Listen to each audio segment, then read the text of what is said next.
Hi guys, back with another video. This video I want to talk about introducing a new hunter to the sport of hunting.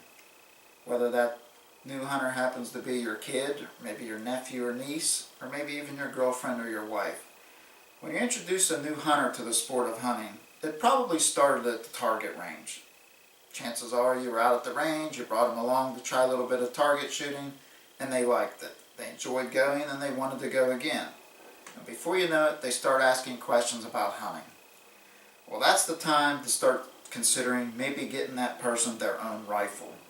It's okay when you start out to take them, let them use your gun, but chances are they're going to be smaller framed and built a lot smaller than what you are. So it's important that the gun fits them. There are a lot of choices out on the market. When it comes to .22 rifles, this is a CZ452 Scout. There are plenty of youth model .22 rifles on the market. It's important that they get one that fits them.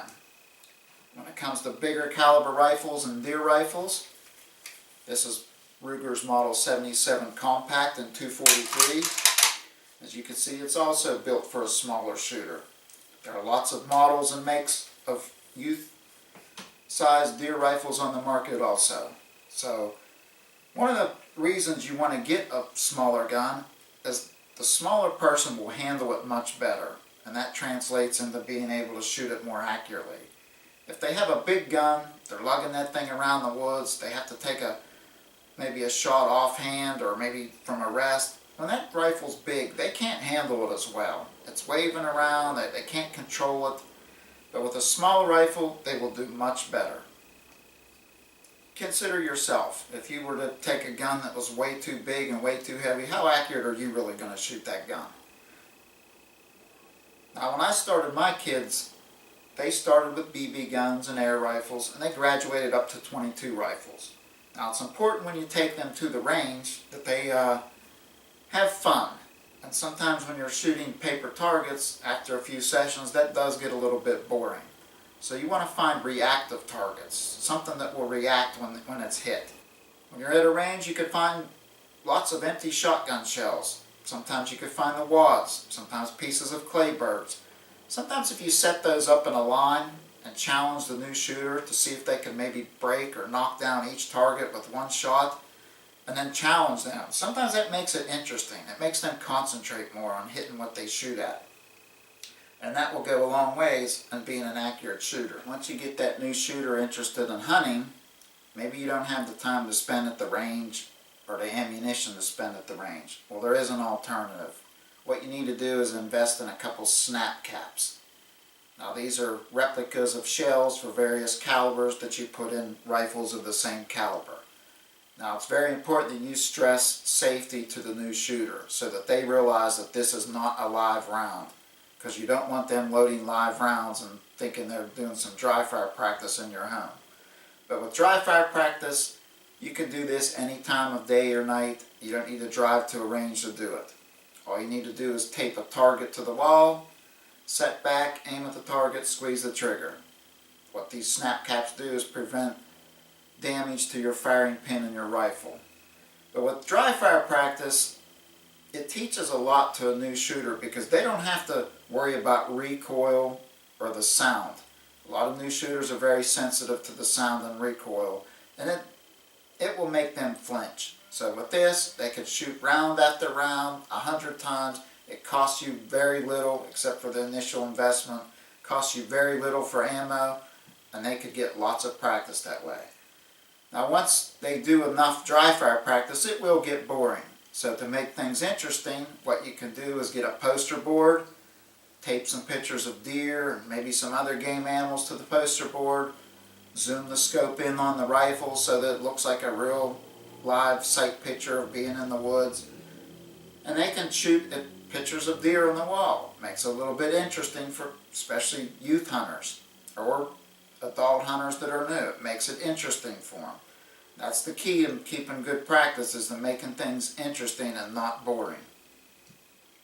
Another thing you need to do is make yourself a set of crosshairs. Just a piece of cardboard with a circle cut out, a couple pieces of tape put over both sides. Use a roller, magic marker, draw a set of crosshairs. get yourself a hunting magazine. This case happens to be a calendar. And what you do is you show proper shot placement on various game animals by placing the crosshairs where proper shot placement would be. I've used this to show my kids where to aim at on a deer, and after showing them several times, I would test them. I would get a new magazine they didn't see before and ask them, where would you aim? It's easy to show correction by moving the crosshairs slightly up, down, left, or right, and eventually they learn where the proper place to aim at on a deer would be.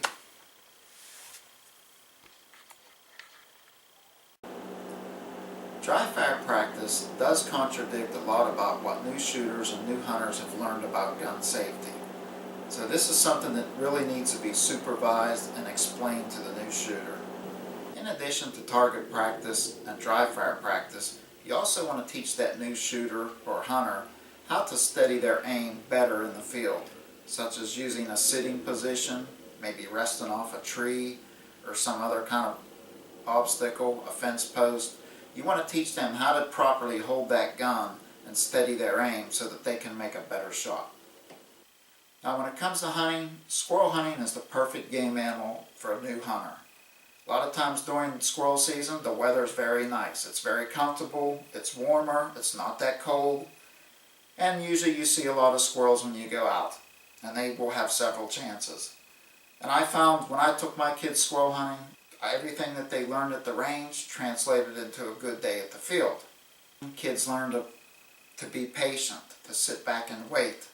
They learn to pick shots. When the squirrel's moving and it doesn't hold still, they have to wait. They have to wait for a good shot. Squirrels are very active, they move around a lot, so when one's on the ground and it's hopping along, they have to wait till the right shot presents itself, and then they have a few seconds to maybe react before it hops a little bit more. So it's very good season to take a new hunter out to the woods.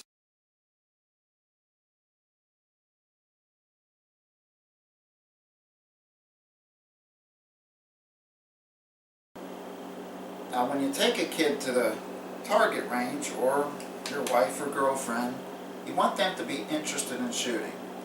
If all you do is punch paper, they're going to get bored. So you have to make it a little bit interesting so that they concentrate more on the target. Because if they're getting bored, chances are crosshairs wave across the bullseye, they just jerk the trigger.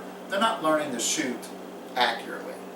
So you have to find different kinds of targets. One of the targets we used were clay birds, or pieces of clay birds set up. Sometimes empty shotgun shells set in a row.